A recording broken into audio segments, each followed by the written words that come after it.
اختلاف کیا ہوا؟ حضرت عمر فاروق تلوار لے کے آئے، فرمانے لگے میں اس کی گردن اتار دوں گا جو یہ کہے کہ محمد صلی اللہ علیہ وسلم فوت ہو گئے ہیں، گردن اتار دوں گا، خبردار کوئی نہ کہے۔ اب یہ اختلاف ہو گیا ہے۔ حضرت ابوبکر صدیق رضی اللہ عنہ بیٹھے ہیں، وہ کھڑے ہوتے ہیں اور چھوٹا سا خطبہ دیتے ہیں، بخاری میں موجود ہے۔ فرمانے لگے ایھا الناس، لوگو اچھی طرح یہ بات سن لو، من کان یعبد اللہ فإن اللہ حی لا یموت، جو اللہ کو معبود مانتا تھا، مانتا ہے، وہ سن لے اللہ زندہ ہے اور ہمیشہ زندہ، اللہ زندہ ہے اور ہمیشہ زندہ رہے گا۔ اور جس کا یہ عقیدہ ہے یا جس کی یہ سوچ ہے کہ وہ محمد صلی اللہ علیہ وسلم کو اپنا معبود مانتا تھا یا مانتا ہے، وہ سن لے فَإِنَّ مُحَمَّدًا فَقَدْ مات، کہ محمد صلی اللہ علیہ وسلم پہ موت آ گئی ہے۔ کہنے والا کون ہے؟ کس نے بات کی ہے؟ ابوبکر صدیق نے۔ کس نے بات کی ہے؟ ابوبکر صدیق نے۔ ابوبکر کی بات ویسے ٹھیک ہے چونکہ وہ صدیق ہے، مگر بھائیو عقیدہ یہ ہے جناب صدیق کا کہ اس کی بات جس پہ وحی نہ آئے اس کی بات کو چیک کیا جائے گا۔ یہی میں نے ایک فکرہ کہنا ہے، اس پہ دو مثالیں دینی اور چھٹی جانی ہے۔ جس پہ وحی آئے اس کی ہر بات برحق ہے، جس پہ وحی آئے اس کی ہر بات، تھوڑا سا ساتھ کریں گے، جس پہ اللہ کی وحی آئے اس کی ہر بات۔ اس سے بھی آگے بڑھتے ہیں، سرور کائنات علیہ السلام کی ہر بات برحق، نبی کی ہر بات برحق، اور جس پہ وحی نہ آئے وہ کتنا ہی اونچا کیوں نہ ہو اس کی ہر بات میں شک۔ بس یہ ہے چھوٹا سا مسئلہ، اس کو اب سمجھ لیں، مسئلہ حل ہو جائے گا۔ اب جناب صدیق کی بات ہے، بات ویسے ٹھیک ہے، مگر ان کا عقیدہ ہے کہ کسی بھی ایسے بندے کی بات جس پہ وحی نہ آتی ہو وہ قرآن پہ تصدیق کی جائے گی یا حدیث کے ساتھ تصدیق کی جائے گی۔ تو جناب ابوبکر صدیق رضی اللہ تعالیٰ عنہ نے اپنی بات کی تائید میں قرآن پڑھا، فَإِنَّكَ مَيِّتٌ وَإِنَّهُمْ مَيِّتُونَ، محبوب تجھے بھی موت آنے والی ہے اور تو اس سے پہلے جتنے آئے سب پہ موت آنے والی ہے۔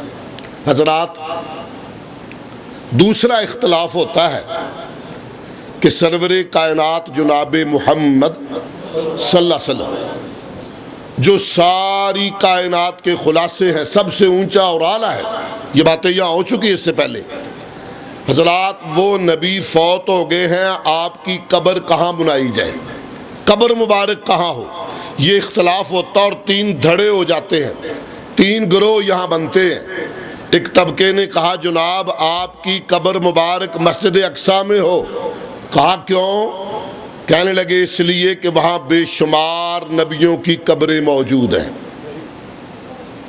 دوسرے طبقے نے کہا نہیں جناب آپ کی قبر مبارک مکہ معظمہ میں ہوگی، اس لیے کہ آپ کی جائے ولادت بیت اللہ الحرام وہاں ہے۔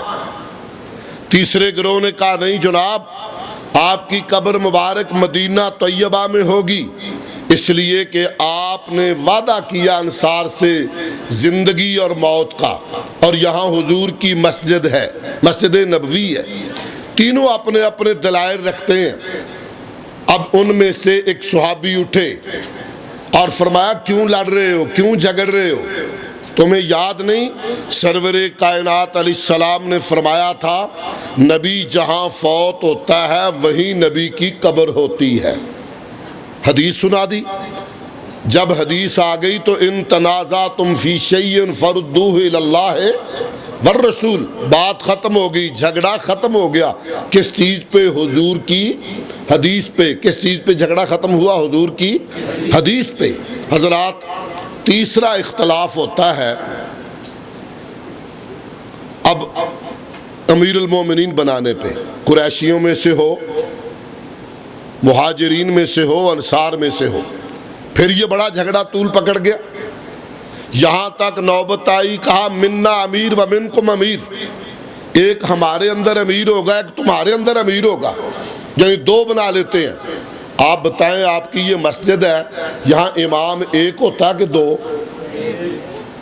ایک تو اگلا حکم بھی نہ میرے تے لا دیو، ایک وقت ایک ہی ہوتا نا، ایک ہی نماز پڑھاؤنا نا۔ میں کہوں نہیں جی دو ہونے چاہیے، یہ آدھی پتی کہتی نہیں جناب دو امام ہوں گے تو گاڑی چل جائے گی، ایک رکوع میں ایک سجدے میں، بات چلے گی؟ امام ایک ہوگا، امام ایک ہوگا۔ حضرات ذی وقار بات یہ کہنا چاہ رہا ہوں، کہا امیر ایک ہمارا ہوگا ایک تمہارا ہوگا، امت میں اختلاف پڑ جاتا۔ صحابی رسول اٹھے اور فرمایا کیا کر رہے ہو، کیوں لڑ رہے ہو؟ تمہیں یاد نہیں سرور کائنات علیہ السلام نے فرمایا تھا الائمۃ من قریش، خلیفہ قریشیوں میں سے ہوگا۔ جھگڑا مٹ گیا کس بات پہ؟ حضور کی حدیث پہ، حضور کی حدیث پہ۔ حضرات اب ایک میں آخری حدیث عرض کر کے بات پوری کرنا چاہتا ہوں۔ عجیب ایک موقع ہے، جناب ابوبکر صدیق رضی اللہ تعالیٰ عنہ سرور کائنات علیہ السلام کے پاس حاضر ہیں۔ ایک بندہ آیا، اس نے کہا مجھے خواب آیا ہے، مجھے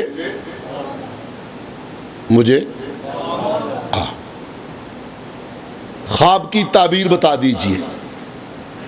واقعی خواب ہر بندے کو بتانا نہیں چاہیے، اگر خواب ہو، یہاں لفظ کہہ رہا ہوں، اگر کچھ آلو کھا لیے وہ پیٹ میں چڑھ گئے، رات کو خواب آیا، اس کی زمین پہ قبضہ، اس پہ صبح جا کے قبضہ نہیں لینا ہے۔ خواب ہو، خواب تو خواب کسی کو بتانا نہیں چاہیے، اس کو بتائے جس کو خواب کا علم ہو۔ صحابی نے کہا حضور مجھے خواب آیا ہے، خواب کی تعبیر بتا دیجئے۔ آپ ابھی خاموش ہیں، آپ کے امتی مقتدی حضرت ابوبکر صدیق رضی اللہ تعالی عنہ عرض کر لگے حضور میں بتا دوں؟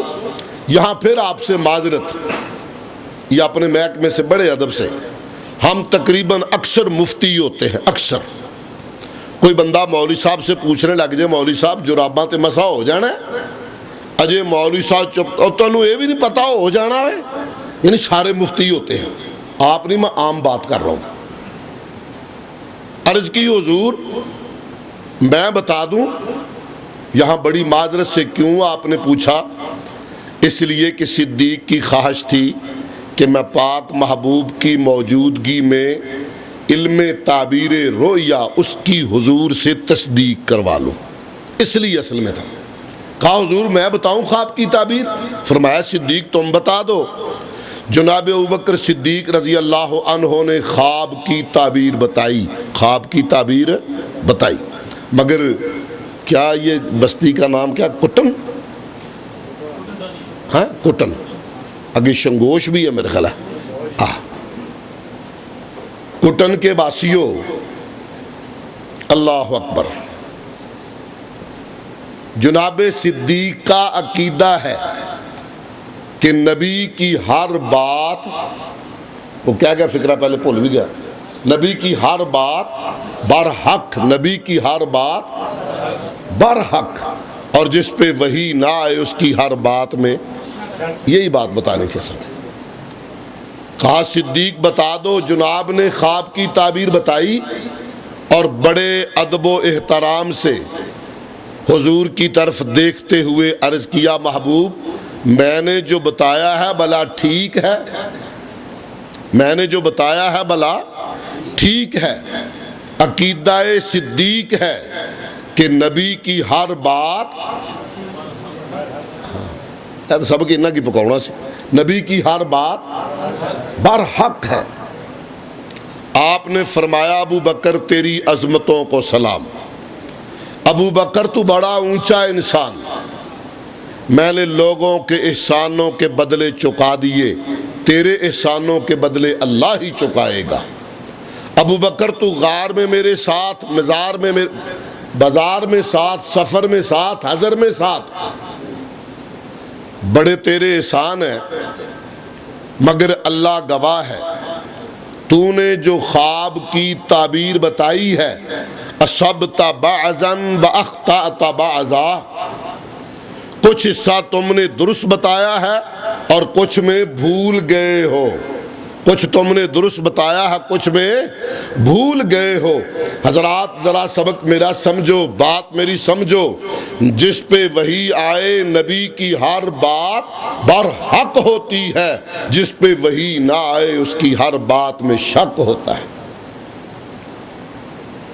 جناب عمر فاروق رضی اللہ تعالیٰ عنہ امیر المومنین ہے تو ویسے بھی ان کا بڑا دبدبہ ہے، بڑے روب والے ہیں، اندر کسی کام میں مصروف تھے۔ حضرت ابو موسیٰ اشعری رضی اللہ تعالیٰ عنہ آئے، دروازہ کھٹکھٹایا، دروازہ کھٹکھٹایا اس طرح، سلام کہا، جواب نہ آیا، خاموش ہو گئے۔ وقفہ کر کے پھر دروازہ کھٹکھٹایا، سلام کہا، 3 بار ایسے کیا اور واپس چلے گئے،